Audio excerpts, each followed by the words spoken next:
may sikreto sa Quezon. Kapag naisip mo ang Quezon Province, siguro maiisip mo yung mga magagandang dalampasigan, masarap na pagkain o kaya payapang probinsya. Pero alam mo baga na sa likod ng magagandang pasyalan at makukulay na pagdiriwang dito sa Quezon ay kwento ng sipag, kultura, tradisyon at mga tao na yumayakap at humuhubog sa kultura sa panahon ngayon. Kaya ngayong araw, abay isasama ko kayo sa aking paglalaog mula sa mayamang tubig at lupa hanggang sa mga pamilihan para mapurbahan natin kung papaano nga baga nagtatagpo ang kultura, kabuhayan at turismo. Ako po si Ma'am Ellen at isa po akong gurong infantahin. Abay ano katana? Sa tubig at sa lupa nagmumula ang lahat. Ang mga produkto kagaya na laang ng niyog at sasa ay ginagamit ng mga lokal para makagawa ng pagkain at ganun din ng alak. At bilang pasasalamat sa masaganang ani, ipinagdiriwang sa Infanta ang Hayin Festival. Nagpapakita ito ng pasasalamat, pagmamahal sa kalikasan at pagpapanatili ng ating kultura mula pa sa ating mga ninuno. Bay di na tayo sa exciting part.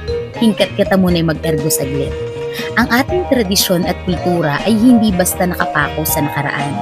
Sa panahon ngayon na marami ng mga makabagong kagamitan, mga online platforms at mga pagsasanay na ginagawa sa komunidad, ang mga manlilikhang lokal, malaki at maliit na negosyante, at mga magsasaka ay direkta na nakikipag-ugnayan sa mga mamimili at nakagaganyak sa mga turista galing sa iba't ibang mga lugar.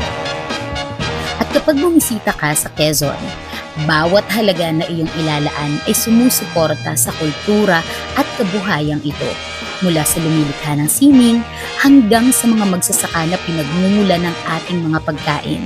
Napapanatili ang kultura sa kabila ng pagbuo ng mas matatag na kinabukasan para sa bawat mamamayan ng komunidad. Ay ano nga baga ang sikreto ng Quezon Province? Hindi laang dalampasigan, pasyalan o kaya naman produkto.